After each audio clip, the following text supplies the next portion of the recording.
Hello everyone and welcome to the final week of class. This week we're covering Chapter 6, Intercompany Inventory Transactions. The first learning objective is to understand and explain intercompany transfer and why those transfers have to be eliminated.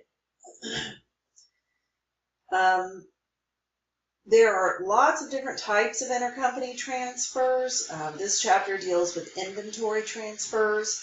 There's also intercompany reciprocal accounts, fixed asset transfers, intercompany indebtedness, and you can look at those in chapters 4, 7, and 8.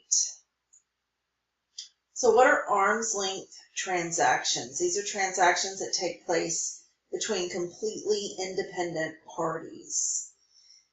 The only transactions with parties outside the economic entity are included in the income statement. So if it's between a parent and subsidiary, we want to get rid of it before we do the consolidated income statement. We want to report the results of our interactions with outside parties only in the consolidated financial statement. So non-arm's length transactions are usually referred to as related party transactions, and they include all intercompany transactions. So all the transactions that are between a parent and a subsidiary. So when we do consolidate the financial statements, we want to eliminate all intercompany transactions. Only arm's length transactions, so those that are conducted between independent parties who act in their own best interest, are going to be reflected in the consolidated financial statements. So all aspects of intercompany transfers have to be eliminated in the consolidation process. So examples of intercompany balances and transactions that have to be eliminated, they include open account balances, security holdings, sales and purchases, and interest and dividends.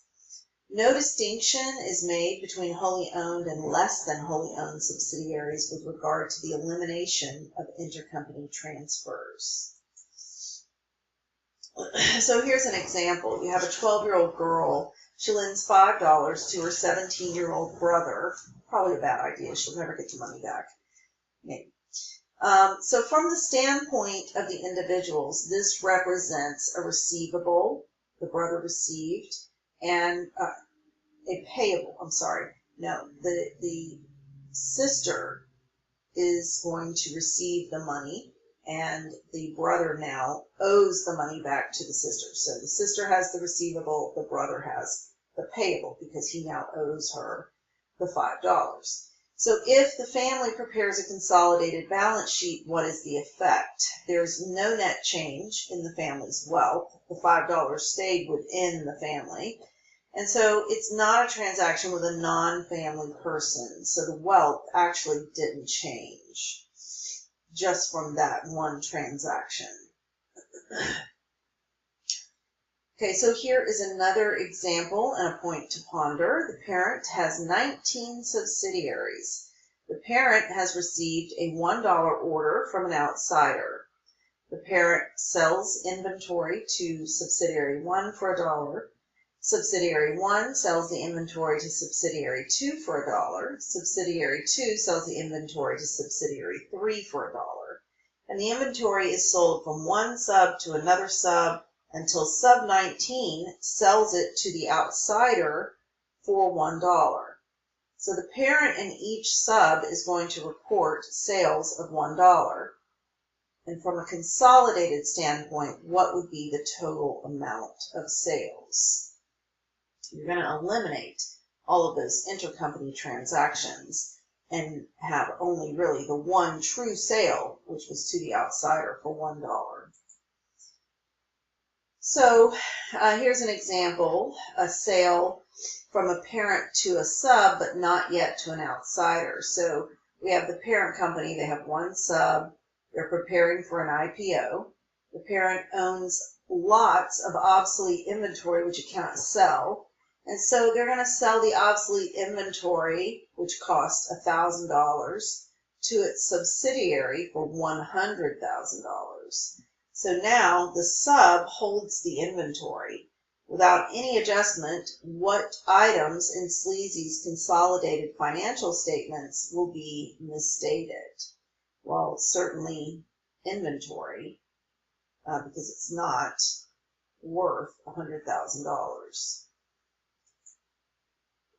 So conceptually, how would you correct each of these three problems? So you have to eliminate the intercompany loan. So we have a loan payable and a loan receivable. And so that's easy. You just reverse it. Okay, payables are typically a credit normal balance. So we would just reverse, debit the loan payable and credit the loan receivable. A little more difficult is to eliminate the sales from the parent to the sub. You're going to debit sales and credit cost of goods sold. And so that may seem a little backwards because typically we credit sales and debit cost of goods sold. But in order to eliminate the sale from the parent to the sub to the outsider, we're going to do the opposite. And then to eliminate the sale from the parent to the sub, not yet to an outsider, this is easy. We just reverse it. We debit sales, credit cost of goods sold, and then credit inventory for any unrealized gross profit. All right, so let's do another example. Let's assume that parent company owns 100% of sub company. The following intercompany transactions occurred during the year. The parent loaned $500 to the sub. We're going to assume there's no interest revenue or interest expense associated with this loan, just to make it simple. The parent made a sale to the sub for $400 cash. The inventory had originally cost the parent company $250. The sub then sold that same inventory to an outsider for $500. And then the third one, the parent made a sale to the sub for $300 cash. The inventory had originally cost the parent $200. The sub has not yet sold that same inventory to an outsider. So what consolidation worksheet entries would you make? The first question to ask is, does this transaction include outsiders? So this one was the parent to the sub. They sold the, I believe it was inventory. No, they loaned. That's right. They loaned $500 to the sub. So here the parent has a receivable of $500 and they lent cash. The sub is going to record cash inflow of $500 and a payable of $500. We want to reverse the entries made by the parent and the sub. So to eliminate that intercompany loan, you're going to debit the loan payable and credit the loan receivable. Second one, this is from the parent to the sub to an outsider. So we want to keep the parent's cost of goods sub and keep the sub's sale. So ask yourself, are these legitimate transactions? They purchased the inventory originally for $250, so we want to keep that. That was a real transaction. It came from an outsider. They purchased it from an outsider. And then the parent sold it to the sub for $500. But we want to eliminate the effect of this internal transaction because we're not really making a profit here. They're just moving money around. Anytime it's within the organization, you're just moving money from one place to the other. There's no profit. And then the sub sold it for $500 to an outsider, so you want to keep that sale. So you get rid of the parent sale because it's internal, it's fake, it's not really a real transaction. Although we do record it because we want, to keep track of things, but for the purpose of consolidation, it is an internal transaction and we don't want to use it. And then we would also get rid of the sub's cost of goods sold.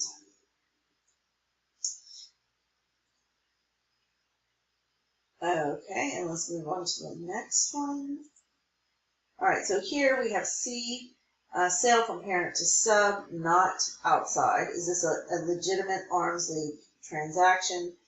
The parent made a purchase of $200, and this is from an outside party, so we want to keep this purchase. We want to eliminate the effect of the internal transaction of the parent selling to the sub for $300. So originally we would have cash $300, sales $300, and then cost of goods sold $200, and inventory $200. That's what the parent would record, and the sub would record inventory at $300 and cash at $300. So the parent purchased inventory for $200, and then they sold the inventory to the sub for $300. Reverse the entries that are made by the parent and the sub. So those internal transactions, you just want to reverse those. Reverse the entries again from the parent and the sub. So you had the parent selling to the sub for $300. You want to cancel out the parent entries and the sub entries. So to eliminate sales from the parent to the sub, not yet to the outsider, you're going to debit sales because it really wasn't a sale. It wasn't a sale to an outsider. So we want to debit sales, credit cost of goods sold, and then inventory we're also going to credit for $100.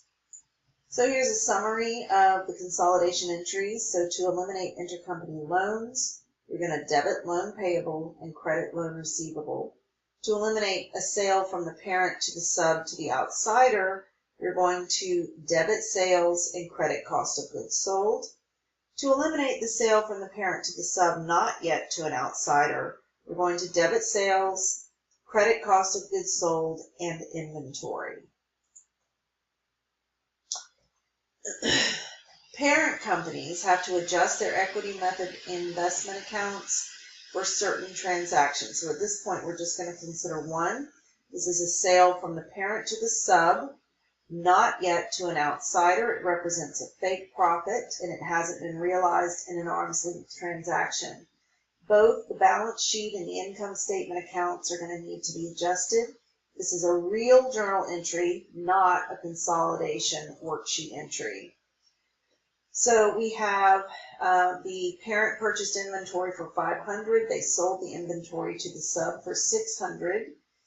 So the equity method entry would be income from the sub would be debited, and income investment from the sub would be credited.